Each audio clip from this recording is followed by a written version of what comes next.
Okay. A scrying mirror is a bowl that's painted black, and people used to stare into it and meditate, and sometimes they would see visions about what it is they feel they should be doing or whatever. But it is a scrying mirror. It will show you the ugliest parts of you, and you will not be able to mask it. You will not be able to hide it. It will manifest itself in stunning fashion. You're impulsive, greedy. Well, guess what? You're going to blow your account in stunning fashion in such amazing speed. It's going to happen so fast your head's going to spin. And you're going to act like you're surprised. Wow, how did this happen so quick? And I'm telling you why. I'm telling you why. The things that you hold inside that are repeating toxic things that make you less of a success than you would be if you overcome them. But you can't overcome them until you recognize them, right? And everybody wants to stay comfortably hiding. They don't want the friends and family, they don't want the social media people to know that, hey, maybe I'm not entirely perfect when we walk around pretending that we are.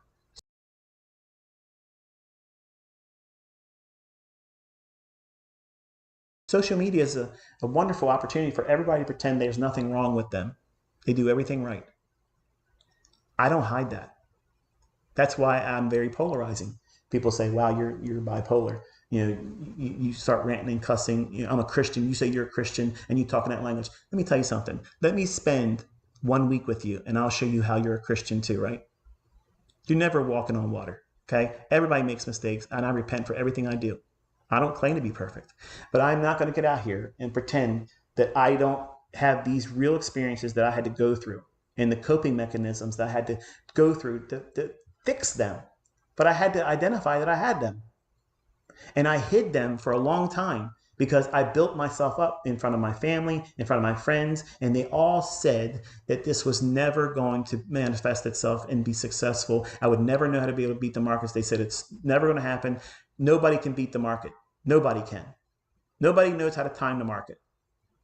That was constantly said on CNBC and FNN back then, before it was CNBC. Nobody can time the market. And they still try to say it. Nobody can time the market. Well, you know better than that now.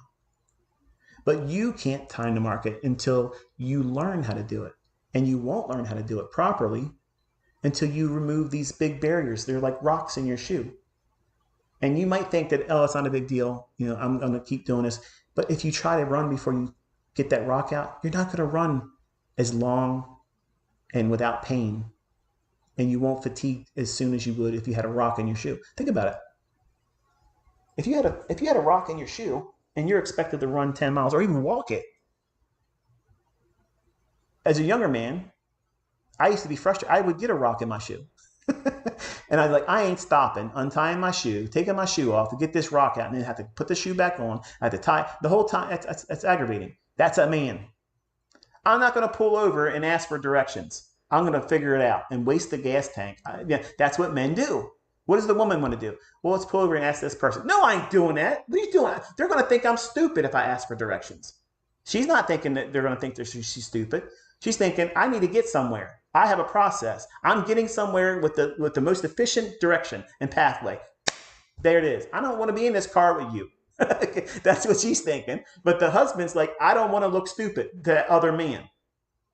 And that's what trading is. You don't want to make mistakes because you think everybody's sitting in your trading room with you, seeing everything you're doing while you're in every fluctuation of that trade.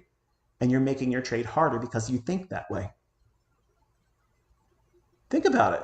It's funny, but it's also uncomfortable, isn't it? You were laughing at first, but you start thinking, shit, he just nailed me. He literally just nailed me to the wall. That's me. He's talking about me right now. I'm talking about me. You just resonate with it because you're like, I'm doing that same stuff. I did all that stuff too. I did all that stuff too. But there's a way to get past all that. But you got to make changes. And you have to identify what they are, and you have to take advantage of this time in your development. This stage in your development, this is the most critical time. This is the foundation. Everything is going to be built upon. If you rush it, you will only go so far. You might be able to make some money, but you're not retiring. You're not living on your trading. I guarantee you that's not going to happen. Nobody lives on their trading and makes a huge enterprise out of their success in trading when they have not overcome these demons. You need to recognize what they are. Some of you are going to have all of the box checked: anxious, fearful, impatient, just everything, greed. You'll have every box checked. But there's a coping mechanism I'm going to teach you this week that overcomes all of them. And I'm not talking about going into the Bible, but that's the best one, really.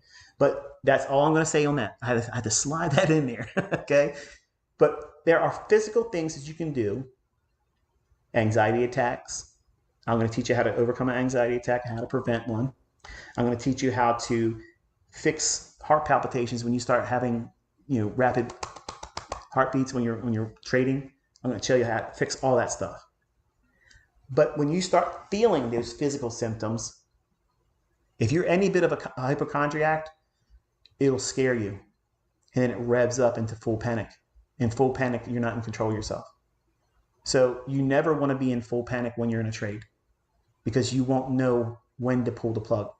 You won't know when to get out of the trade. You won't see it. Everything's moving so fast. Your brain's processing so fast because you're in fight or flight. And you will have a clouded mind because everything is standing still. You're not doing anything. But your brain's saying, we're going 100 miles an hour and we have something to do. What is it we want me to do? I'm ready. I have the adrenaline. I'm ready. We got to run. I'm ready. If we have to fight, I'm ready. But you're standing still. And if you're standing still, you're going to feel the physical effects of adrenaline being in your body, which is going to increase your heart rate. And you're not doing anything to burn the adrenaline off. And then you start feeling cortisol. And cortisol is your stress hormone. And you will literally start feeling things that are uncomfortable if you've never felt them before. Tingling in spots on your face. When I would have it, it would be in my left eyebrow. My left eyebrow would start tingling and it would drift underneath my left eye and go into where my left nostril was. And I'm thinking, I'm having a stroke.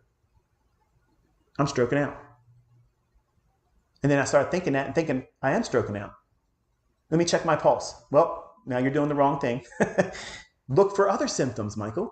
Well, of course, my heart rate's over 150 beats a minute. I'm tacking like crazy. And what does that do? Speeds it up even more. And then 10 minutes later, paramedics are at my house telling me, bear down or I'm going to have to give you something to stop you because your heart rate's 220 beats a minute. Do you want to go through these experiences? Or do you want to listen to me? Because given enough opportunity, some of you will go through that or worse. If you're not healthy, if I was not healthy going through all that stuff, I probably would have had a heart attack. I probably would have had a real stroke. Even if you're healthy, if you keep putting yourself in that condition, you wear your arteries down. And that stress hormone, cortisol, the way your body fights that is it lays down cholesterol in your arteries. What is that going to do? It's going to further increase the likelihood that you're going to eventually pop. So it's important for you to make this boring. You do not want it. I'm on a boat, T-Pain in the background. It ain't about all that, okay? It's about I am following a boring model. And that boring model can make as much as I want it to. And I don't have to elevate the excitement or fear. Let the money management do the heavy lifting, but you're just doing the same boring things that are not hidden from you on the chart. Be forgiving. Give yourself permission to be infallible. No, I said that wrong. Fallible. You don't want to be walking around like you're infallible. And that's what men try to do. They try to walk around like they're a man of steel, Superman. Women, they always ask me the right questions. I've never had a female student ever ask me a question that sounded like a man's perspective. It's never happened. It has never, ever happened. Men always are looking for ways to keep their ego from being bruised. Women are looking for a way to focus on what matters most for the model to be equipped in their hands appropriately. Not faster, so they don't do it wrong. Men, how can I run my account up and how can I pyramid? That's a man's question. How can I go out and win the Super Bowl? I've never worn pads before and I've never had a football in my hand. Good luck with that. Good luck with that. It's funny when you really sit back. As I've had a very unique perspective as an educator, having so many people come through the fold. It's astonishing to see the same things repeating based on the female perspective and the male perspective. And I have lesbian students, I have gay students, and it's still the same thing. Men that are living gay lives, they don't think like women. They still have the same thought processes of the man. It's they want to do more. The women, even though they may live a gay lifestyle, they're still thinking like a woman. And to me, that's astonishing as well, because you can't escape who you are. And that's the problem with trading. If you come in with toxic thinking, if you come in with flawed logic or high expectations that are unrealistic for you to meet, no wonder you're going to want to quit so soon. You've made it harder for yourself. You don't need any extra help. It's going to be a very daunting task because you have to overcome yourself first. And everybody that's in a 90% bracket that quits and loses money and never does it anymore, it's because they lost to themselves. Look at how many times they traded. You don't know, that doesn't fit me, ICT. I've been doing this for 12 years. I've never been profitable. You don't know me, man. How many times have you really traded? You probably took 3 or 4 trades and blew the account. That's not enough experience. You just did things impulsively and you wrecked yourself and you had to wait and talk yourself into getting more money or whatever, sell some stuff in the garage. Now with funded accounts, now all you got to do is, wait a little while and the wife won't know about it and then pay for it. Get yourself a prepaid credit card off the bank or whatever in the aisle food line, and I'll just pay with that. She won't know. That's a problem. That is a problem. So you know enough that you know that you're not going to follow rules and you're going to hide it from her. If you're married, if you're in a serious relationship, you need to explain to them that you're pursuing this and you're not expecting to make any money soon. But this has now become a major focus for you, like a college pursuit. That way, you're not feeding them bullshit in the beginning, like, oh, we're going to be able to quit our jobs and blah, blah. Don't tell your spouse that. Don't tell your spouse that. Because you now elevated it to a level of expectation that they're going to hold you to. And why wouldn't they? You took it upon yourself to tell them that stuff. They love you and they trust you. So why would you think that they're not going to expect it? You're going to live up to that. And when you don't, in your eyes, you're going to manifest all the stress indicators. You're going to be grumpy. You're not going to be paying attention when the conversation is taking place. And when you start seeing these things in your personal life, you need to take inventory of that. Recognize them. Don't try to hide from it. Because all of that's going to do what? It's going to manifest itself in these candlesticks, just like a scrying mirror. You're going to see things that's going to show you your ugly side. And what are you going to do? You're going to feel uncomfortable. And as a man, you're going to do what? You're going to plow ahead. You're going to draw your sword, throw your shield down. You're going to draw your sword and run head on to meet that thing. And you're ill-equipped. And it's going to take your head off. The women in that same circumstance, they're going to sit still and do nothing. And they'll be paralyzed and they won't take a trade. That's the dynamic with man and female. That's how they think as a trader. That's how they engage price in this stage. That's what they do. I have the data to support that. I have 1 million plus students, and I've had several decades of teaching. And I have said to the same talking points I'm giving you here, I've had more people say, I can't do that. I don't want to think about the things I'm doing wrong. So I just try to power through it as a man. Or a woman will say, I'm just not going to take the initiative to make that change. So they either sit still and do nothing, or the man does too much. And that's the repeating phenomenon that comes for the people that are spinning the wheels that never find their way in this stuff. I promise you, it's not just because it's my content. They would have those same things in any other discipline of trading. It's because it's in them. That's the problem. When I was losing money and blowing accounts as a 20-year-old, none of it had anything to do with the trading, because the moves I was blowing my account on, They weren't even that big of a move. There was just small little retracements that I was over leveraged on, and I would try to make big positions with very, very, very small stop losses, and those cuts would just be boom, boom, boom, and then the account's gone. And I was right that the market was going to go up to those levels I was aiming for, but I was not allowing myself to trade with just one contract and use a reasonable stop loss and just let it happen. I was trying to maximize as much as I could because I wanted to leave working. I wanted to be able to turn to my family and friends and say, you were wrong about me. So what was I trading for? Everything outside of being successful. I was trading to impress people that really, looking back now, they had no impact on me. Whether I did it or didn't, they didn't have any power over me. But I was giving them power by what I was doing.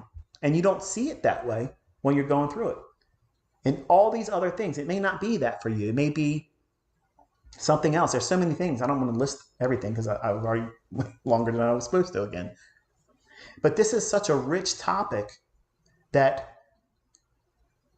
I was going to write a fourth book and let it be about these types of things, but I just don't feel comfortable writing it. I think sharing my stories, letting you hear me tell you what I went through, it means more. And it's also therapeutic for me because it allows me to detox myself. Because there are some times when I think about how I could have done things better for myself. If I would have done things to fix my personal issues, address certain things, insecurities. When I had my first wife, I was telling her when we were together, I said, I'm going to be rich. I'm going to be a trader and I'm going to live a different lifestyle. And your parents just don't understand. And she nodded and gave me a kiss and goes, yeah, we'll see. But that's not saying I believe you. That was like dismissing it. And I still feel that today. And I've not been with that woman for decades. We're talking about when I was 19 years old. I would feel pain that's rooted, not that one, because I didn't start trading until 20, but I have things that I can go back to, and you have it too. And you have to journal that. You have to put that in your journal and say, these are my scars. This is what makes me feel insecure. And when my wife left me for a 40-year-old man, that was embarrassing for me. And it scarred me. And it made me take crazy risks because he drove my dream car, a Corvette, and bought it with a winning lottery ticket that she paid for. And he spent it and bought a vet. And I had to wrestle with, do I really like vets anymore because he did that? I love vets. Fuck him. He can do whatever he wants to do. But I own 2 of them now. And when I drive them, I don't think about them. I think about my car. This is my dream car. Everybody else can have their dream car. When I was a little boy, the Corvette was my dream car. And I could afford anything else out there. But I like that car. It's always been my thing. You have something that is deeply rooted inside you that causes you pain. Mine was embarrassment and shame that my first wife, who I never wanted to be with anybody else with, and she was the one I lost my virginity to. I could tell you the date, okay? I could tell you the time that it happened. Ask any other man, they probably can't tell you that. But that's what it meant for me. It was important for me. And I didn't want to be with anybody else. So when she left me, I was scarred, cut deeply, and the whole neighborhood knew about it. They knew about it before I did. So I was shamed, I was embarrassed, but it was something I didn't cause it. But she didn't live with me in a marriage that she thought that we were going to bloom into anything. Looking back now, I think she made the wrong decision, but it's okay. I wasn't meant to be with her. But I still carry all of that scar tissue. But that same scar tissue doesn't make me get into a trade. When it was doing it back then, when I was 20 years old, I was racing to make money to impress her, to win her back. And I wasn't supposed to be with her. I'm supposed to be with my wife I'm with now, with the children and the family I have now. But I have that same scar tissue that does have no influence on me now. But when you go through your personal life and you write down the things that make you feel invincible. Are you lying to yourself? Are they really things that make you feel strong? Or are you masking something, compensating for something else? Because that's the thing that's going to hurt you. The thing that you're guarding and hiding from yourself and everyone else, that is the very thing that's going to motivate you when you are weak. And you're going to get weak. You're going to feel impatient. You're going to feel like you're missing out on something. You're going to just need to feel like you matter, or that you're successful, or you can do this. And at that moment, you're going to tap into, I'm going to do this because I have to prove to myself that that can't hurt me. And you're going to take larger risks.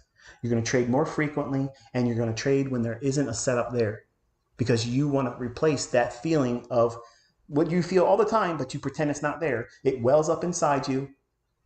You're shamed. You're embarrassed. Someone hurt you. Someone physically hurt you. Someone took something from you. You couldn't arrive at a level in your relationship and you lost them. Or you left somebody and then you know that you left them by mistake and now they're with somebody else and you can't win them back. How heartbreaking is that? And I have students that say that they would do anything to impress them, to get them away from the person they're with now.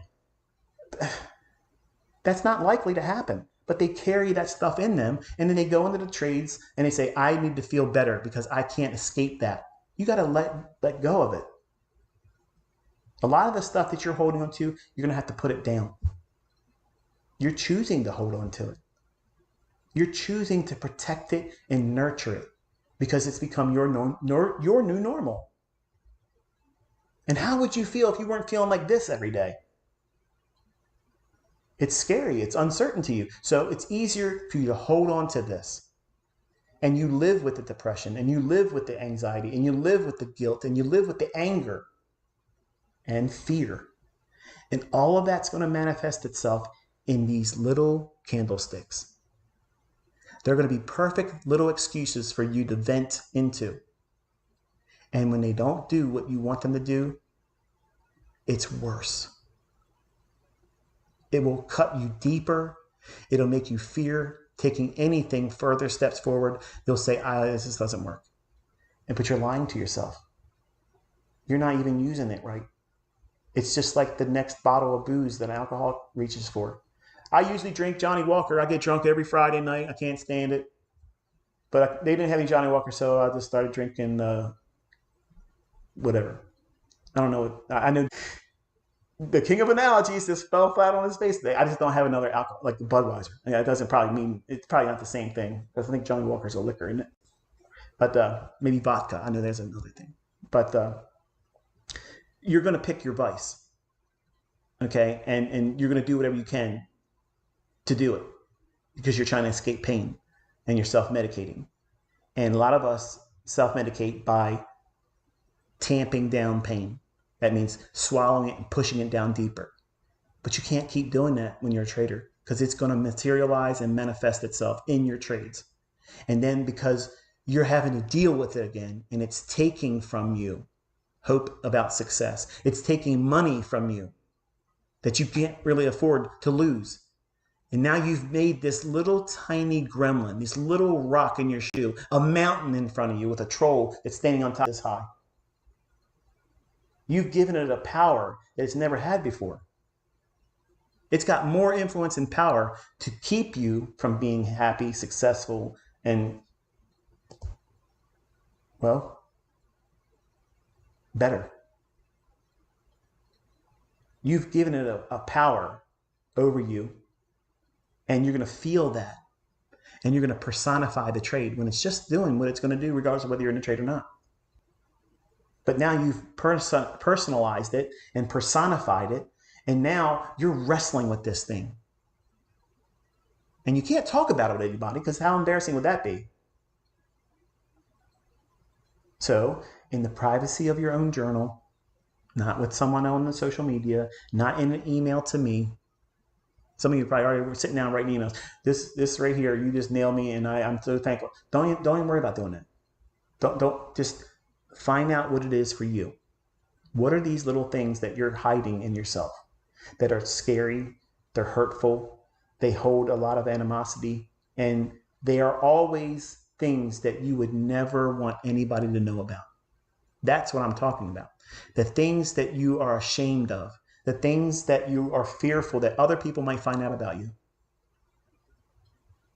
You're a man. I wouldn't want anybody to think that I have regrets about how I handle myself as a young man. But I've openly shared that in my YouTube channel. I don't hide it. I had relationships with married women, and I am not proud of that. I mean, nobody's perfect. I'm not making excuses for it. But these are things that I have to live with. I have to live with these decisions. And when I was younger, they were barriers for me. They caused me to do things impulsively because I didn't like my own skin. I wasn't comfortable in my own skin. I didn't reconcile the problems I created for myself. I just put a Band-Aid and hide them. Just pushed it down, tamped them down deep. As long as I don't talk about it, bring it up, nobody knows about it, and it's just in my head. And I'll wrestle with them as I wrestle with them. Not realizing that that stuff would manifest in my personal relationships with my friends. When I had to have a job, it would manifest in my performance at work. I was unmanageable. I would basically cuss everybody out and tell them, "Look, you screw you." And I had lots of jobs. I knew I would eventually get fired if I stayed there, so I would quit because I couldn't want to have them have that victory that they took me out of my job. So I would cuss them out, threaten them, "I'll beat your ass," and there it is. And I would, lose the interest in being there so I have to leave. But that was a result of me not addressing the deep-rooted things in my body and my mind that I had to reconcile with. And everybody has it. Everybody has a skeleton in their closet. Everybody has things like this. Some of them are more significant than others, but doesn't diminish even the ones the least of significance that anybody else would look at and think, well, that's not that big of a deal. But to them that went through it and had to live with it and carry it around, it's huge. And they think that no one would understand enough, so therefore I would never want to see a counselor. I would never want to talk about it. I would never try to rectify it. I just have to bear it and carry it and keep it with me all the time, but never make it known to anyone. But you let it sneaks out all the time in your moments of weakness. It usually comes out in bursts of anger, small little things magnified into some monumental explosion. And something that would have never been an argument or a fight or an altercation is now been thrown gas on top of it because it's really this thing you're guarding and protecting or afraid now it's been manifesting. And you're not wrestling the person you're arguing with, your spouse, your family member, your child, your boss, your coworkers. You're wrestling with the guilt that you did not fix this sooner, and you have to wrestle it back down deep so no one can see it. And that's what's happening in your trades. That's what's going to keep happening in your trades. And it will not stop until you fix the root cause. That means you have to identify what they are. And most people don't want to. I guarantee you the viewership of this video has gone down precipitously because it ain't timing the market. I'm not telling you where the market's going. I'm telling you, you will not be able to find the right direction, let alone take a trade if you're wrestling with these things. Some of my best students are individuals that were in prison or had substance abuse problems, and they fixed it before they tried to become a trader. I've had students that are substance abusers that are trying to get clean, and they're struggling because they have not fixed themselves yet. You won't be successful at this until you fix that part of you. I don't want to say anything more than that because I don't want to be negative, but that's the reality. Individuals that have gone through incarceration and they paid for their crimes, they know that this world's different now. Like my father, he's getting ready to come out here. He's not going to recognize any of this stuff. And if he was younger, what skill could he bring forward to be a gainful employee? Nothing. The last thing he did productive was shoot at Vietnamese in the Vietnam War. That's in his mind. That's it. So he has no work skills. He has nothing. He's not used to the way the world is right now, and he's admitted to my mom that he's scared. Now imagine that, 40 years, here's a contract murderer, Mr. Billy Badass. He's admitted to my mother that he's terrified coming out. So what is he going to have when he stepped out into the world? This same thing. And if he's not careful, he will let that thing manifest itself, and he could very easily make a mistake and violate and have to go right back in again. How's it any different? We're talking about the same thing. I'm teaching you how to live. How to live. It's not about just making money. You have to wrestle this stuff, keep it in subjection, and then, only then, you have all of the advantages of doing everything that's in front of you. But if you think you're just going to walk out here and carry all that stuff, and you're not going to have any adversities, and it's going to be easy for you, or if you're wondering why it's so hard, it's the internal stuff that you're wrestling with. And it's always that. This stuff isn't complicated. The people that say, "Oh, it's just too hard. Trading's too hard," you're just giving up because you don't want to put down those demons. You're nurturing them. These things that you're hiding in yourself that are problems that you know. If I was a counselor and you felt comfortable talking to me, these are the things that you're wrestling with, and you would say, this is what I'm going through. It's those things that are going to be the problems that cause you to think this is too hard. It's too hard for you to keep wrestling when them demons are given an opportunity to manifest themselves. See, when you're just tamping them down and drinking and doing the things that you do, smoking reefer, dumbing yourself down, calming yourself down, medicating yourself, you're hiding from those things. And weed heads generally don't do very well in trading either. But they'll be the same ones that will champion their wins and go online. Yeah, look at this. Show me everything. You're blocked. And that's the reality of all this stuff. And you can make this easier for yourself, or you can make it harder. And it doesn't make sense for you to make it harder.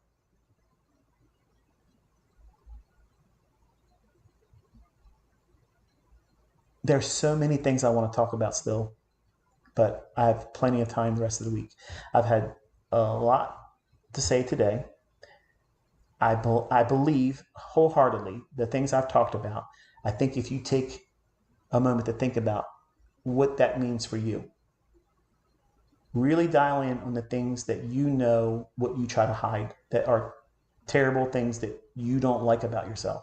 And I'm not talking about your weight or how you look in the mirror. That's not what I'm talking about, okay? I'm talking about the things that cause you to behave and think the way you think. Something scarred you, something made you angry, or something scared you so bad that you have not reconciled that.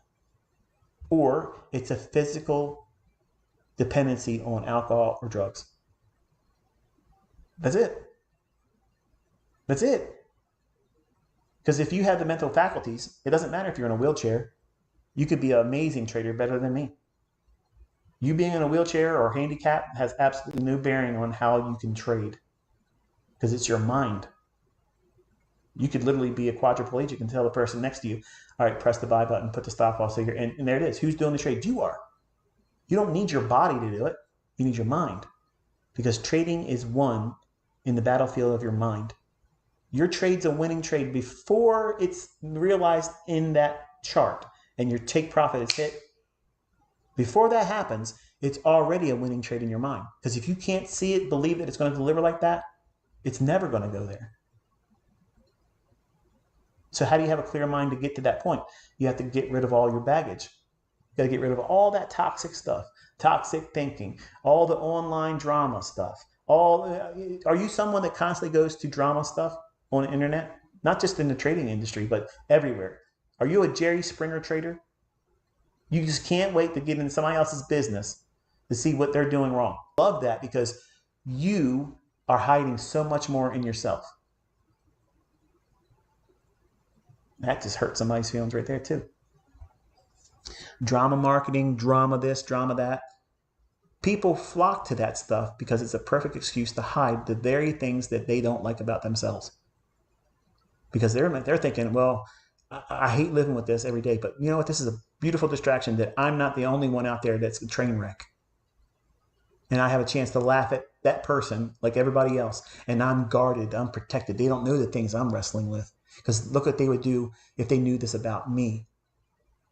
And that's exactly what you're going to experience in trading. That stuff is going to well up. It's going to boil up over top and spill over into your trades until you reconcile them. You have to fix what they are. I have to identify them first, right? And that's scary. It's uncomfortable. But nobody needs to know what they are. You have power over this stuff. You have power over it, and you place it in your journal. You identify it. I feel insecure because this happened to me. Okay, release it.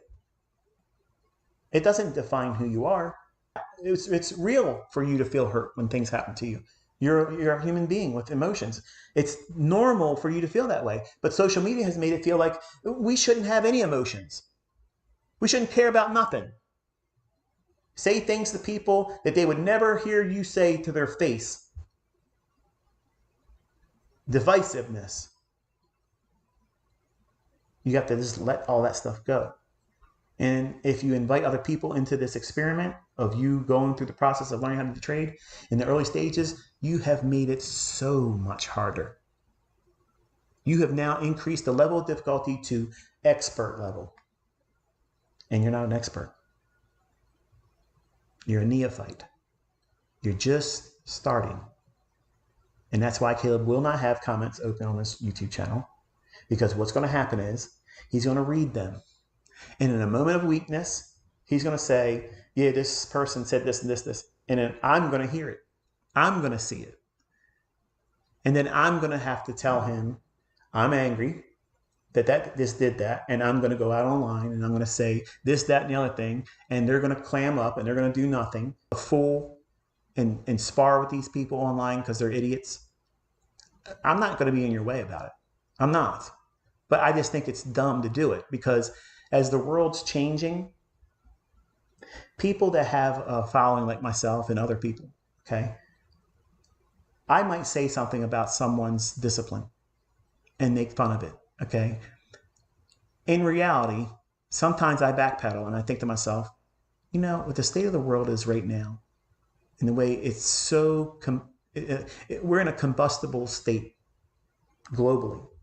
All it takes is the right little spark and everybody can easily blow up. And that's what social media has cultivated. That's exactly why it was instigated. It was started for that very reason. And now it's festering in everybody. Like they can't wait to get online. Think about how many times you're looking at your phone. Your face is in the phone like a zombie all the time. You have a 4-inch universe that you're spending more time in than you are in the real world. Looking for everybody else to give you a dopamine hit, like your post, or you get to like somebody else's post, hoping that they like that you liked it. Again, you're doing all the wrong things, and you're trying to apply that same logic to trading. You want an emotional response. You want a dopamine hit. You want an immediate TikTok experience where you did something in the market, you entered the trade, so now you want to see a 100 handle run, just like that. And when it doesn't happen, or it's slowly moving, you're uncomfortable. I'm trying to prevent that kind of stuff with Caleb. I don't want him doing the toxic things I've done. I'm trying to be the best guide, but still be his dad. And I have to admit, it's very challenging, because in the past, and I had a little bit of it last Thursday, I had a blast, but I had to get that out of me. But I'm trying very hard to be balanced, because he knows what I'm capable of. He also has seen me in the real world when I had to do things when people were making threats to me or our family. Like I am not afraid of things like that. If something's in front of me, I'm going to run it over. I'm going to be a bulldozer and run it over. I don't cower from nothing. I don't hide from nothing. I'm in your face immediately. I want to neutralize whatever is the problem. I'm neutralizing it. It's not going to hang around. It's not going to fester. Let's go. You want to go? Let's go. That's not his mentality. And I told him, I said, when you start making money, I do not, the biggest thing, if you want to impress Dad and you want to live up to my hopes for you, I told him, I said, I want you to have more control over yourself than I have. I want you to be able to say nothing that anything in the internet has ever bothered you. Because the way you live your life, once you get acclimated to this and you're successful, when you get to that point, the thoughts and opinions of others should never be a reason to punish yourself.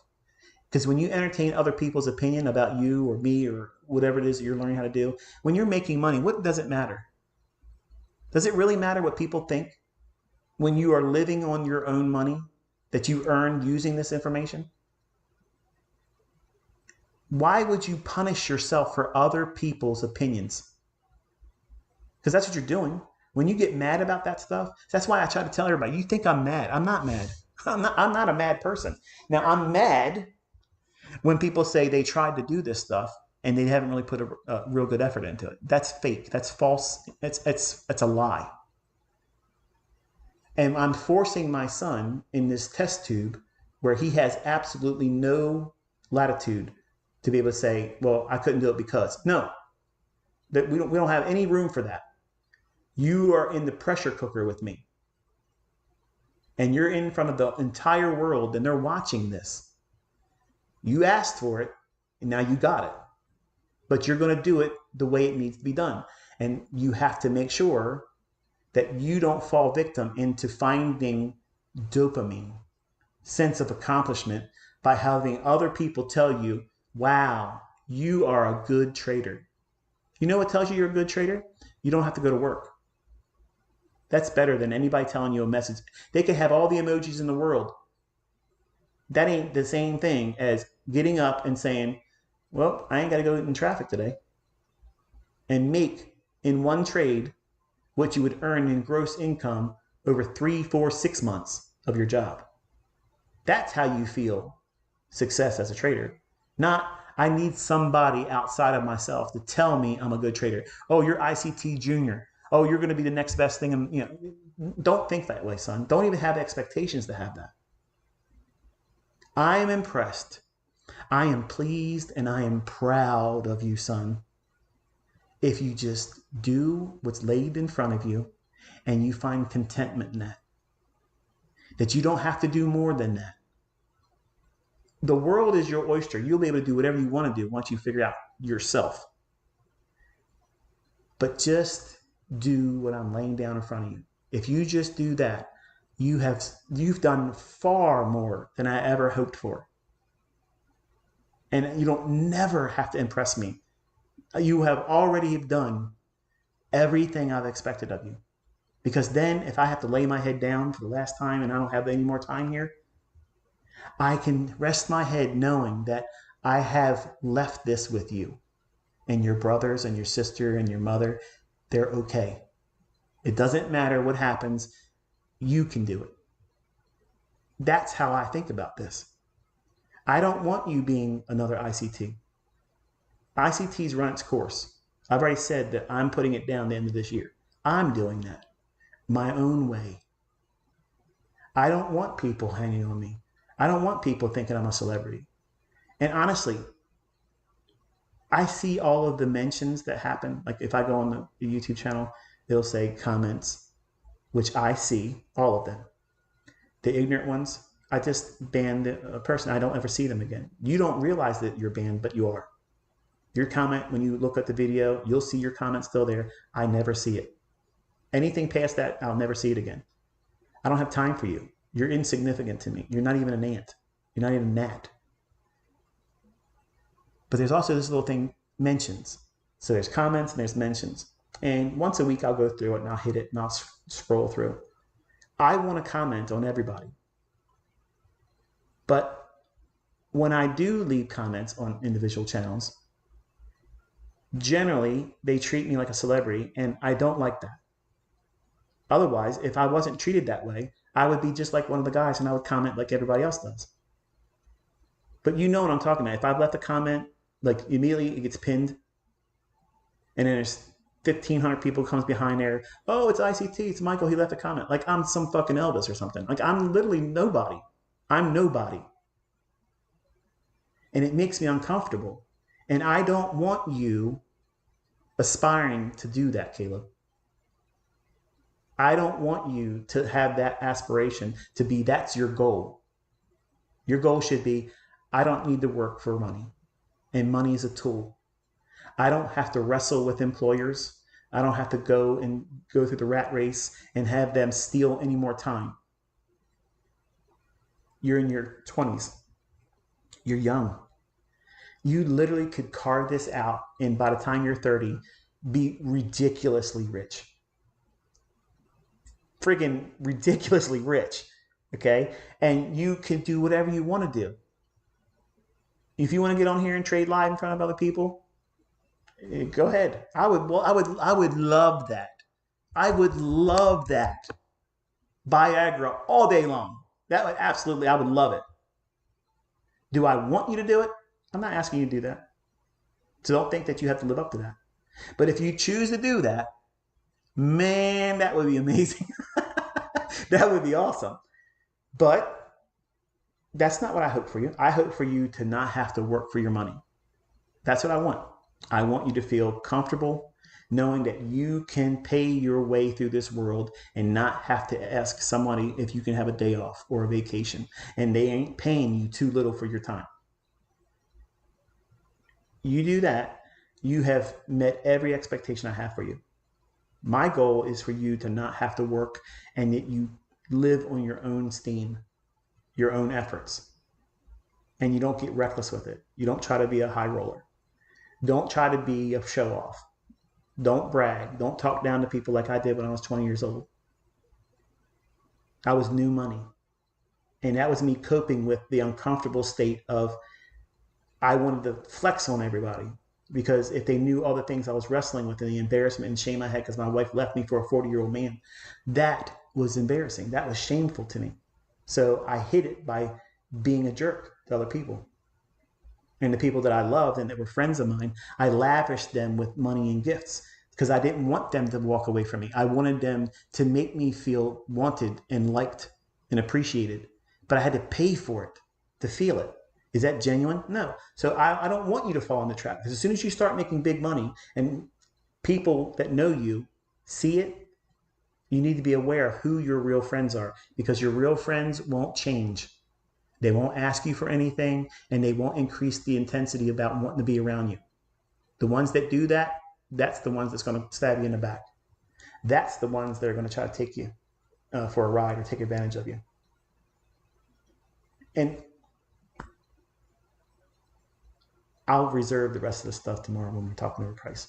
I've said enough. We've been here for a while, and I'm probably going to have to delete a lot of members' comments that were complaining about today. That's okay. But this is the stuff that you're going to wrestle with as a trader, okay?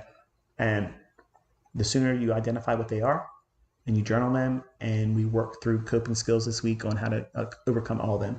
If you're a viewer, you're eavesdropping in this lecture I'm holding with my son. I don't cover the thing you're wrestling with. Say we get to Friday, and then say sometime over the weekend, you feel like you have a unique experience and you feel comfortable trusting me that, in anonymity rather, where you don't have to reveal yourself. You can create a burner email address and leave a comment to me, like saying, this is what I wrestle with. I won't know your name, but I would love the opportunity to have something that I don't cover here. And if I have a way of mentioning what I would do to deal with it, I would love to have the opportunity to do that. I would never say who said it. I would never, pretend to be a counselor or a psychologist. I'm not claiming to be that. I'm not out to fix it. But the ones I'm going to cover this week, I think, are the most paramount ones. And a lot of them are going to be very similar to the ones I'm going to talk to and speak on. But the main thing is not to be fearful of identifying those problem characteristics and traits within yourself. Because if you're insecure as a person, and mine was insecurity, it will manifest itself in your traits. And then you'll beat yourself up protecting that demon of insecurity or hurt or fear or anxiety about something, or you're in a problem relationship, whatever that is, you're going to guard that thing and you're going to beat yourself up. Oh, you're stupid. You don't know how to trade. You can't learn how to do this, or this stuff doesn't work. You're going to externalize all of the results instead of saying, see, this is further evidence that I'm manifesting all this toxic stuff I'm holding on to because I'm making decisions based on periods when I lean on that stuff in a state of normalcy. You punish yourself every day. You don't realize it, but you are. And just think about how many times you think or say toxic things all day. The average person says over 300 negative things per day. No way, no way. Well, I can tell you what, I can do about 15 times that because I talk too much, right? But the average person thinks and says over 300 negative things a day. It could be self-centered, attacking themselves, or doubt. Perfect example, I was telling Caleb, I know we're supposed to end the video, but it just jumped on my head. I was explaining this to my son. I said, listen, the channel will grow and it'll alleviate some of the pressure you're feeling while you're learning, okay? It'll probably be around $10,000 a month when we get to Thanksgiving or just after Thanksgiving. And he shook his head like, no way, no way. And I'm like, are you nuts?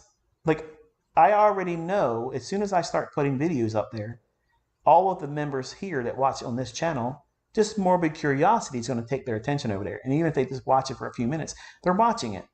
Okay? So they'll see what it's all about, whether they stay or not. It's not important, but people will watch it because most of the people want to see how you're evolving in it.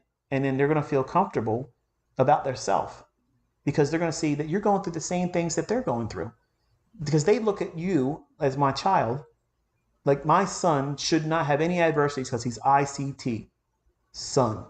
His dad is ICT. So therefore, it's unreasonable to expect him or any of his offspring to have any hardship in learning how to do this because he's ICT's son. Like that's somehow an advantage.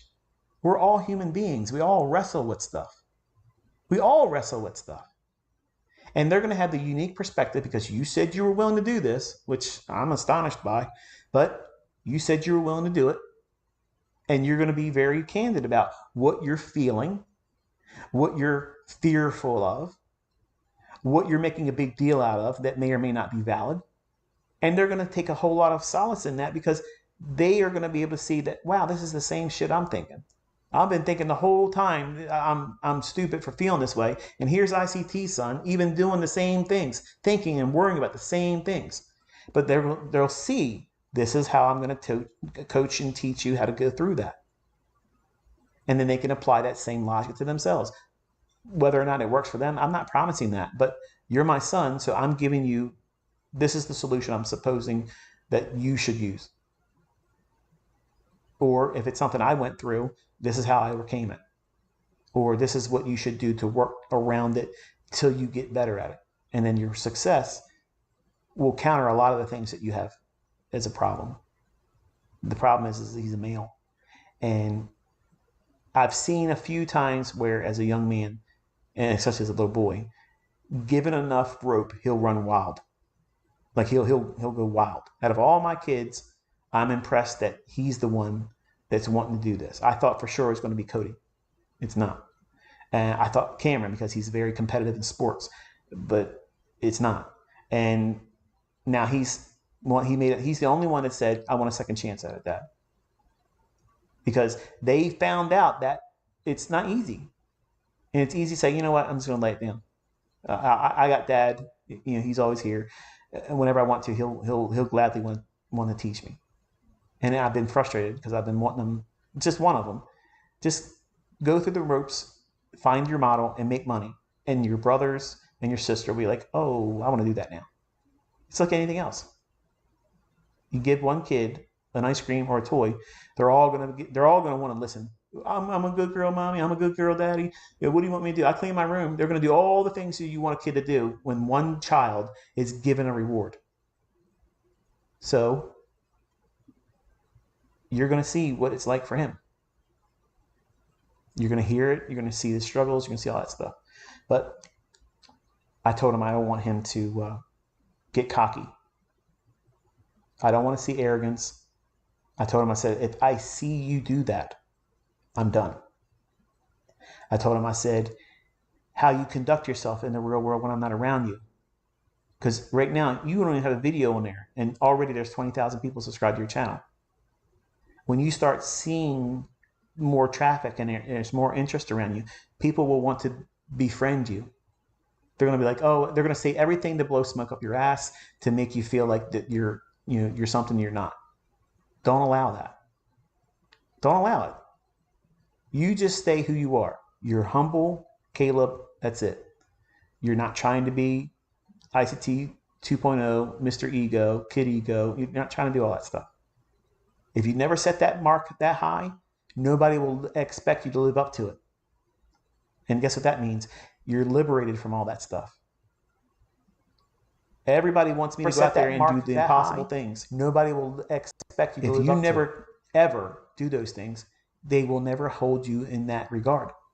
And anything that you share publicly, as long as it's a person with common sense, they'll say, "Wow, that's an interesting experience that you shared." It may not be an invitation for other people to mimic what you're doing and try to copy it and say, "Well, that's the path I'm going to go."